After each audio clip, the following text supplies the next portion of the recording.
Hey guys, and how about we play Batman Arkham Asylum?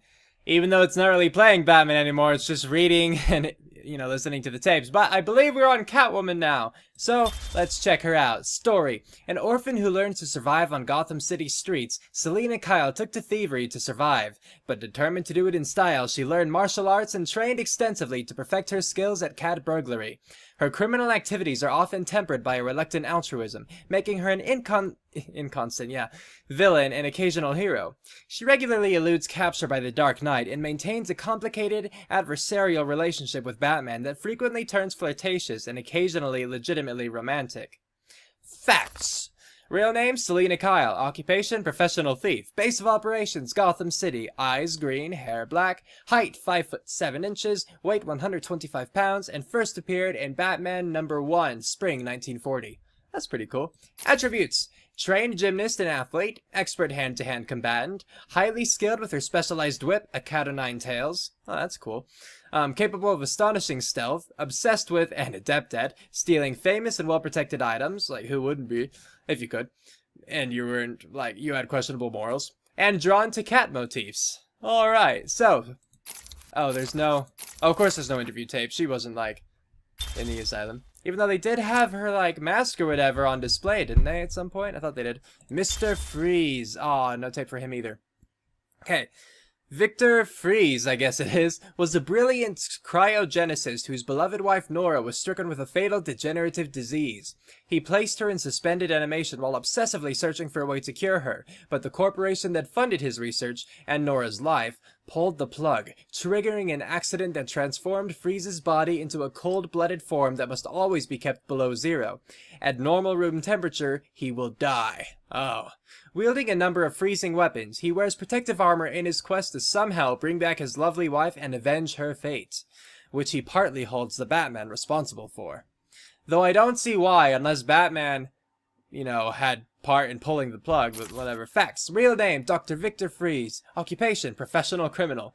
I love some of these occupations as professional criminals. Base of operations, Gotham City. Eyes blue, hair none. Height 6 feet, weight 190 pounds, and first appeared in Batman #121. A lot later than Catwoman. February of 1959. Attributes. Scientific genius with a specialty in cryogenics. Employs an extensive array of cryo-weaponry. His body has been permanently altered to survive its sub-freezing state, but if he dies at room temperature, I feel like that's worse. So, wears protective freezing armor whenever he's out in an above-zero climate. Oh. Alright, so I was right about that's what the armor did. Motivated by his grief and anger over the fate of his wife, Nora. Aw. Poor Victor Freeze. Alright, here's the Penguin.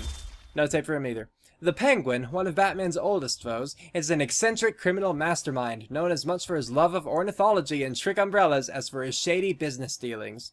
Gotham's popular Iceberg Lounge serves as Cobblepot's front for a number of illegal financial activities that fund much of the city's underworld. Despite his short stature, the Penguin is a wily foe whose umbrellas conceal a variety of deadly weapons and gadgets.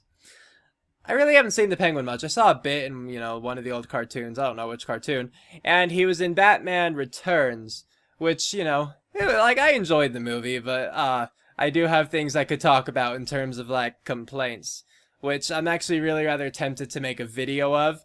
I just wouldn't want to offend people, again, I liked it, but in every good movie, there are things to point out, Real name, Oswald Chesterfield Cobblepot. Occupation, restaurateur? Racketeer? I don't know how to say the first one. Racketeer. Base of operations, Gotham City. Eyes blue, hair brown. Height 5 feet 2 inches. Weight 175 pounds. He looks more than that, but okay. I guess he's short. First appearance, Detective Comics number 58, December 1941. And someone pointed out to me that Detective Comics is what DC stands for. Like DC. Comics, I guess, is Detective Comics. But that's fun. I didn't know that. Attributes, criminal and financial mastermind. Expert hand-to-hand combatant. I fail to see how. Driven by a need to prove himself in spite of his comical appearance. Employs various weapons, many based on umbrellas and birds. Alright, good for you, Cobblepot. And Bane. I figured that he would actually have interview tapes considering he was in the asylum, but nope. Imprisoned from birth to serve his dead father's sentence, and he looks huge, by the way. Bane was raised inside the horrific environs of a Santa the prison. His only friend in the hellhole was a teddy bear he named Osito. Oh, that's fun. Okay. Finding solace in smuggled books and meditation, he developed incredible powers of concentration. When he was subjected to military experiments using a steroid codenamed Venom, his iron-forged will helped him survive when other test subjects had died, and he managed to escape. Determined to prove his worth, he sought out Batman and broke the Dark Knight's spine. But Batman recovered and managed to best Bane, cutting off the precious venom supply that transforms Bane into a superhuman. Ah, so that's Venomized Bane. Gotcha. Okay, facts. Real name, unknown. Occupation, professional criminal. Gotham City. Brown, or when on Venom, his eyes are green. Hair is brown. I guess he does have hair beneath that, probably. Height, 5 feet 6 inches. When on Venom, 6 feet 8 inches. Oh, crap. He's actually kind of short when he's not on Venom.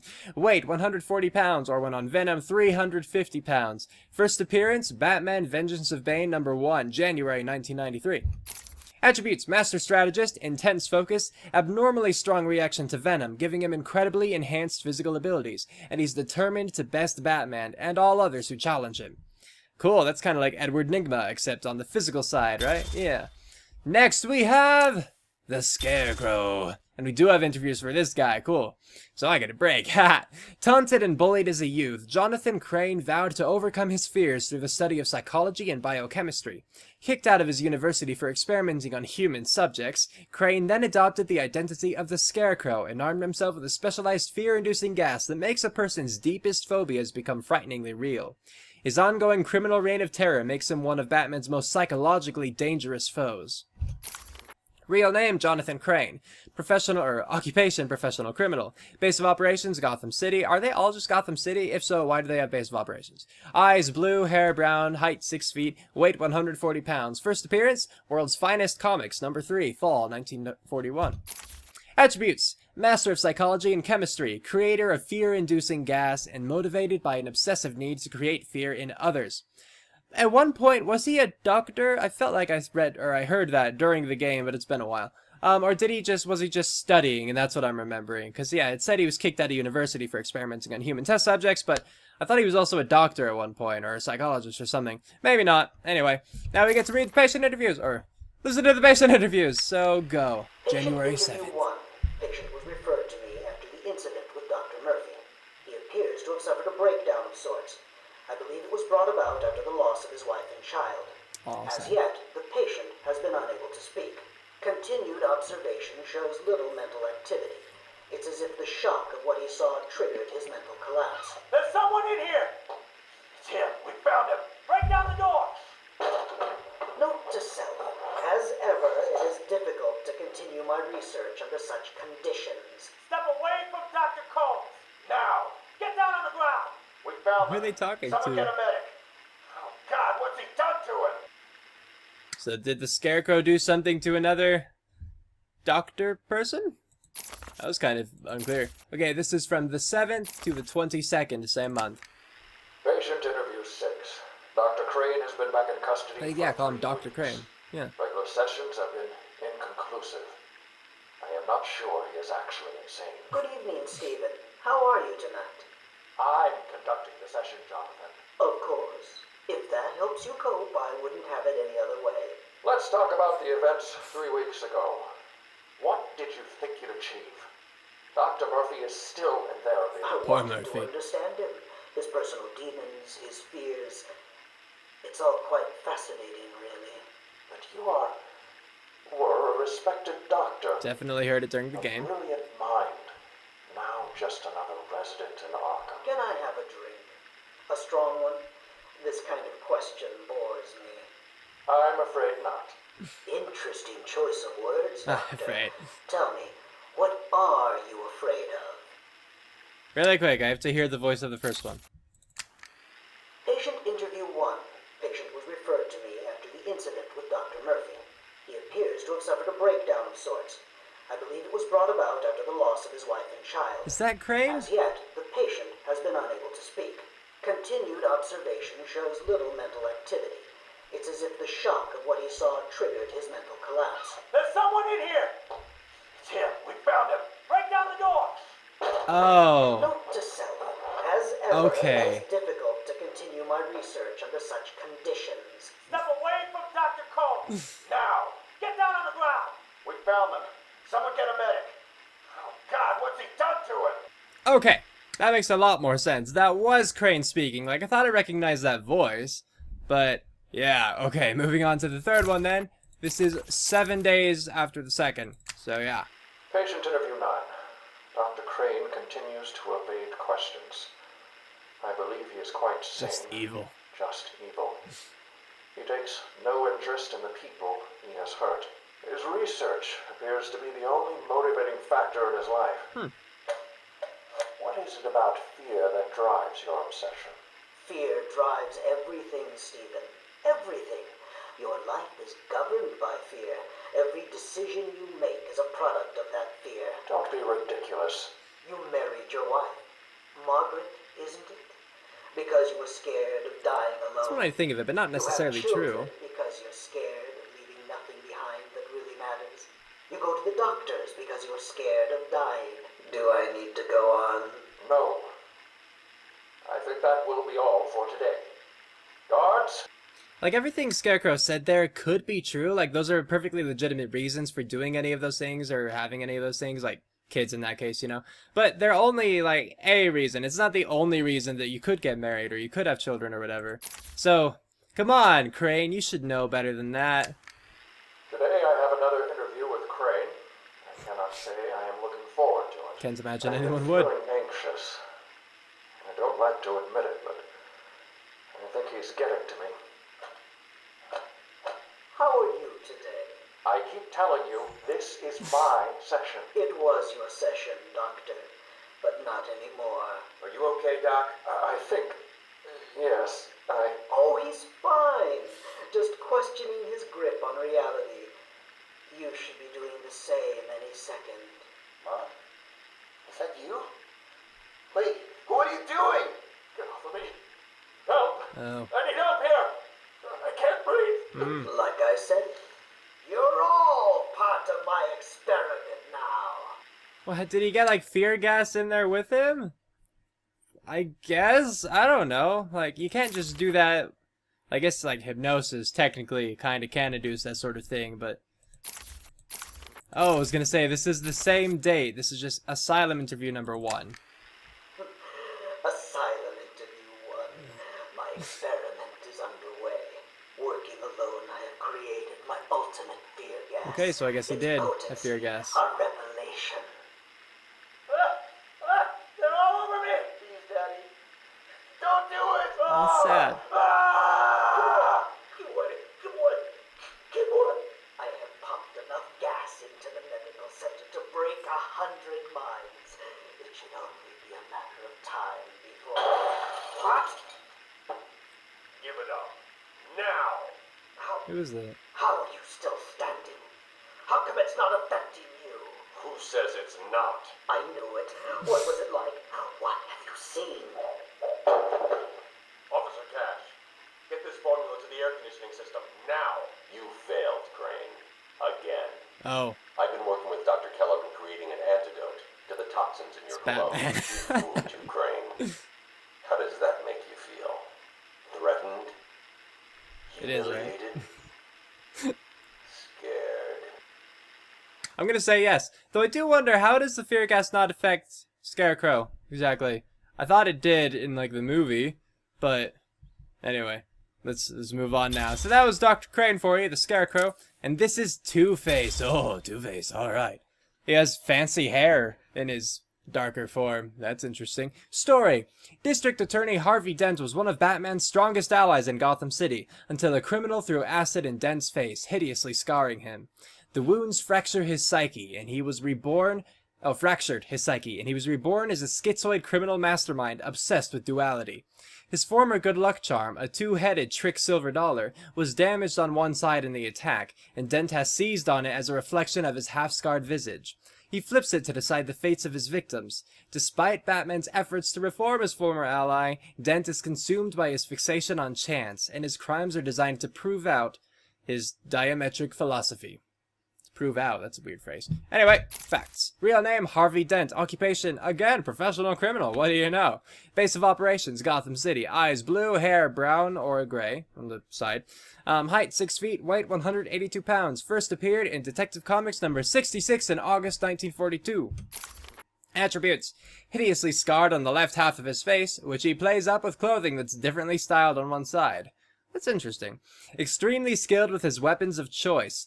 Twin 45 automatics. Okay. Psychotic obsession with duality, designing crimes around the number 2. Defers to his half-scarred coin and choices of life or death. Well, good for you, Two-Face. At least you live by something. Not really. Okay, Jack Ryder is an investigative reporter turned controversial talk show host, well known for his aggressive manner and his determination to get to the truth. What his viewers don't realize is that he's also the Creeper, a garishly colored vigilante who Ryder can, with effort, turn into at will. Although at that point the Creeper's manic personality takes over. The Creeper is usually on the side of good, and just barely on the side of sanity. That's interesting, okay. Real name, Jack Ryder. Occupation, finally not professional criminal. We have investigative reporter. Base of operations, Gotham City. Eyes blue, hair black, height 6 feet, weight 194 pounds. First appeared in Showcase number 73, March 1968. Attributes. Determined reporter, known for his aggressive pursuit of stories, famous for his controversial talk show, secret identity as his alter ego, the Creeper. Wouldn't you want to be a Creeper, guys? Okay, here we have Scarface. Cool. Look at him, he's fun. Story. Gotham's Blackgate Penitentiary I hate that word. Once had a gallows tree from which 313 criminals with death sentences were hanged. The wood from that tree was whittled by an inmate into the puppet Scarface, and that inmate was murdered by Arnold Wesker, a man who soon fell under Scarface's influence. Oh, so Arnold didn't carve him himself. Okay. Well, most believe that Scarface is simply a tool through which Wesker, as the criminal mastermind the ventriloquist, acts out a dark side to his personality. Wesker himself believes that Scarface is possessed by the souls who died beneath the gallows tree, and the puppet actually motivates him to commit the duo's many crimes. Which I feel is true, at least from what I've seen of or remember from seeing of one of the Batman cartoons way back whenever, I don't know. Because I swear that, once they were separated and, Scarface was still doing stuff, or I remember Arnold was, really, timid, he seemed, I don't know. Either way, facts, real name, Scarface, occupation, professional criminal.